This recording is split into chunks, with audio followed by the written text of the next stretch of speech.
Hi guys, I'm Kemi and today's video is about 10 Chinese habits that I have acquired in 4 years. I know you're probably wondering, but you're not Chinese.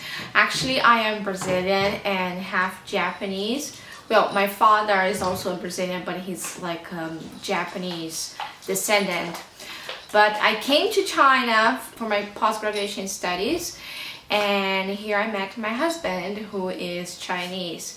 And during this time, I have acquired a couple of habits that I never done when I was living in Brazil. Okay, for the first habit is taking off my shoes when I come inside. It's actually not like a Chinese habit, but it's more like an Asian habit. But it was in China that I started doing this, and very good habit, because outside is so dirty, and tell you when you come indoors, you just take it off your shoes. And when you go visit someone, if you don't take off your shoes, it can be a little bit impolite. So yeah, and it's also hygiene. So it's a very good habit. For the second habit is eating sunflower seeds. Chinese people, they love eating sunflower seeds as a snack. When they are watching a movie or when they are together with friends or families, especially in big celebrations like the Chinese New Year, you're always gonna find sunflower seeds on the table as like a small snack. I don't think Chinese people like very heavy snacks like like us Westerns, like like cakes, chocolates, not very sweet things, right? So they go more for this little things where they can nibble on it, just little pieces, which is was very weird for me in the beginning, because in Brazil only birds eat sunflower seeds. But here you can find in different flavors, different kinds, and everywhere. The third habit that I have acquired in this 4 years is drinking hot water or green tea. So it's very common when you go to a restaurant or any Chinese home, they're gonna serve you hot water. Okay, so it is. I think there was one restaurant that I went to and they didn't serve me hot water. I thought it was so weird, because where's my water? That's the first thing. When you sit on the table, that's the first thing they do. They're gonna serve you with hot water. And I learned how to appreciate that. I think Chinese meals, it can be very spicy and very oily. When you're together with friends and family, you ended up eating a lot, and I think hot water kind of helps you to digest. So it is a very good habit. And green tea as well, you see, and it's also a way for them to keep them warm, during the winter, right? So when you're walking on the streets, you're gonna see a lot of old men holding their bottles with green tea. And green tea is also very good, when you're on a diet and want to lose weight, and it helps you not feel so hungry. So the fourth one is asking everyone if they have eaten yet. What I mean by that is, because in Chinese, in English or in Portuguese, to greet someone is to ask how they are, right? How are you? And in Chinese, they don't do that. If they meet their friends or their neighbors, they're gonna ask if they have eaten yet. It's just a way to greet people. So yeah, they would say 你吃过了吗? Right?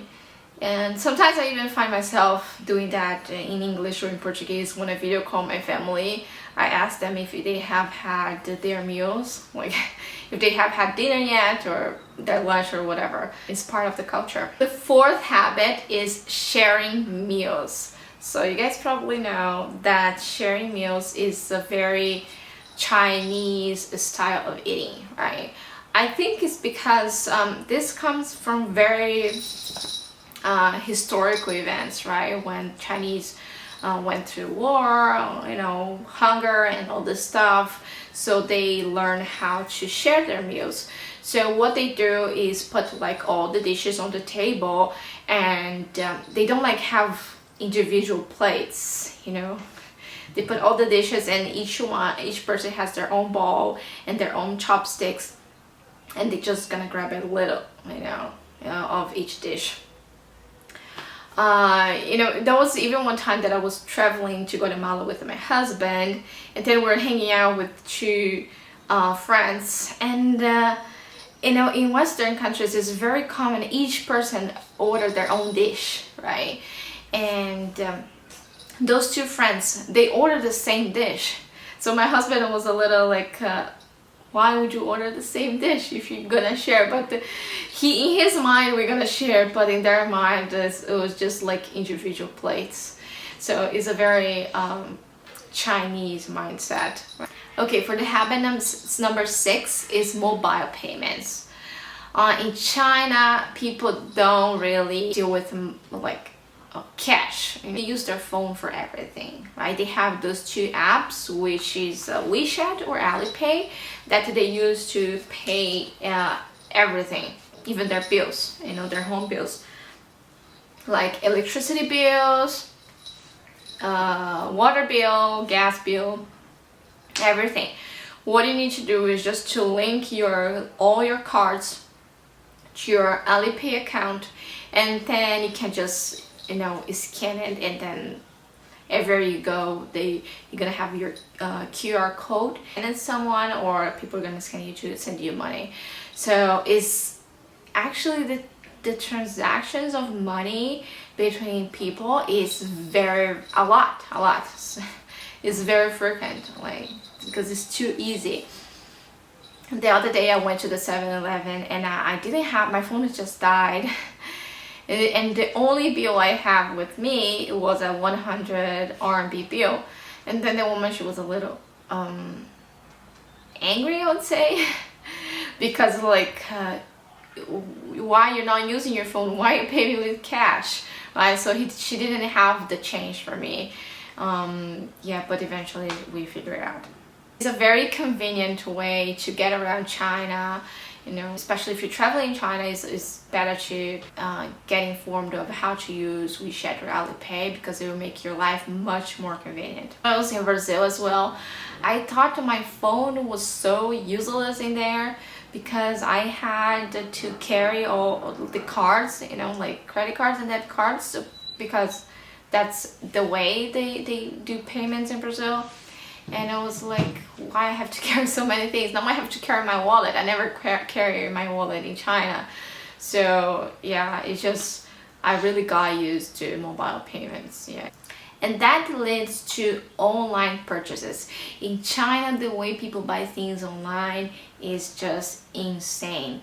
We can buy just everything online, and it's just so convenient, right? So because of those two apps that I was mentioning, the WeChat or Alipay, they are all linked, and it's very easy to set up the accounts and everything on those apps to purchase things.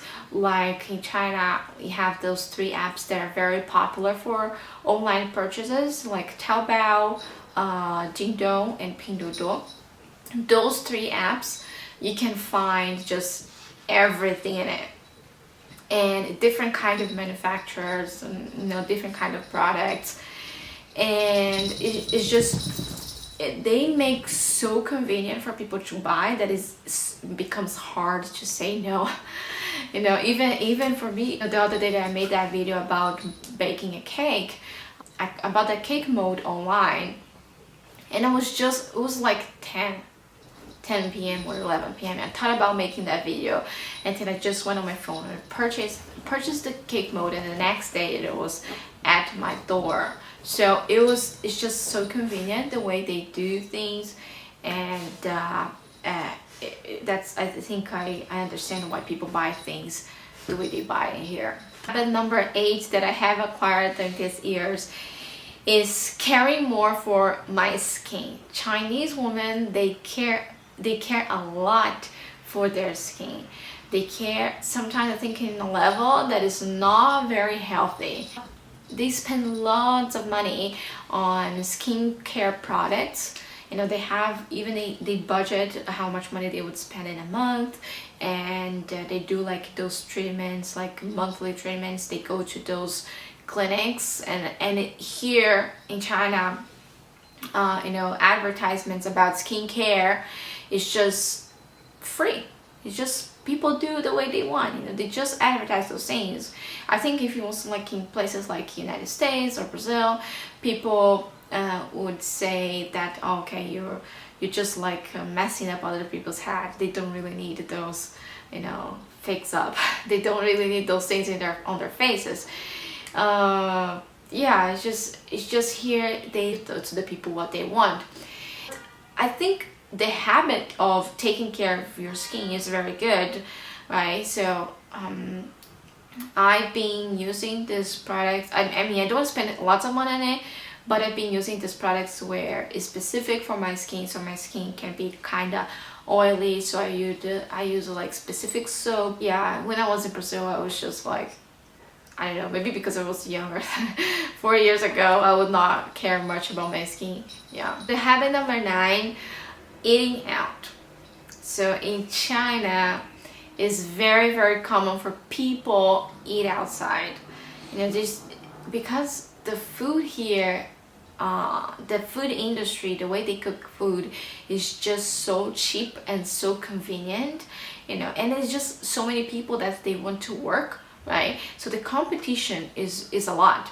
So there are just plenty of restaurants everywhere. So there you know, all sort of restaurants you can think of. There's Western restaurants, Chinese restaurants, and from like all ranges of prices. If you want like very cheap food, or if you want the like you know, a little bit more fancy, there's just all options you can think of.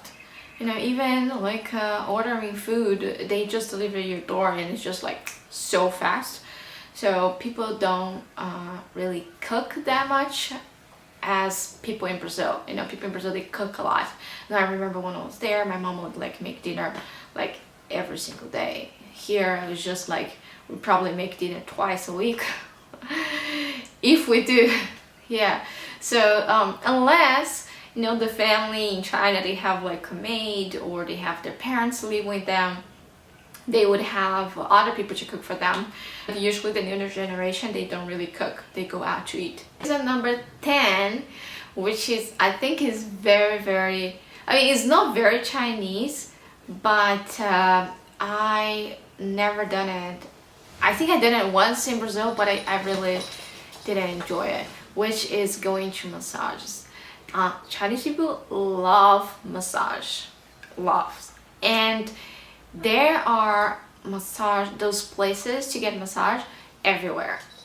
It's just like only on my street, just on my street here, like probably on the same block, there's 3 or 4 places where you can get massage, and it's that competitive. I don't really enjoy massage that much. I don't really like people touching me, and I feel like the massage here can be a little harsh, you know, the way they do it, and after the massage I feel a little sore, so I don't really like that much. But after I married my husband, and he really enjoys massage, so I usually go with him. Sometimes I just sit there playing with my phone or reading a book. If it wasn't for him, I would not have this habit of going to a massage place. You know, I would never, if I just like by myself, I'll never go to a massage place by myself. Yeah, there was even once I had like a stiff neck. I could not like move my neck, and then my teacher, she said, oh, you should go check this Chinese massage place. They're gonna fix your neck. And then I went there, and then there was like those blind guys, right? That they do the massage on you. My neck was even worse after the massage. So it's really a personal thing. I don't really like massage, but it's in their culture. You know, they like to go with their friends. They have those big rooms with TVs and everything and snacks. They spend like 1 or 2 hours there having massage. Yeah, I guess that's all the habits I acquired during this 4 years. and there's probably a couple more, but those are the ones that I am aware of it. So I'll see you guys next time. I hope you guys enjoyed this video. Right, Mila? Say bye-bye, Mila. Bye-bye. Bye-bye. Bye-bye.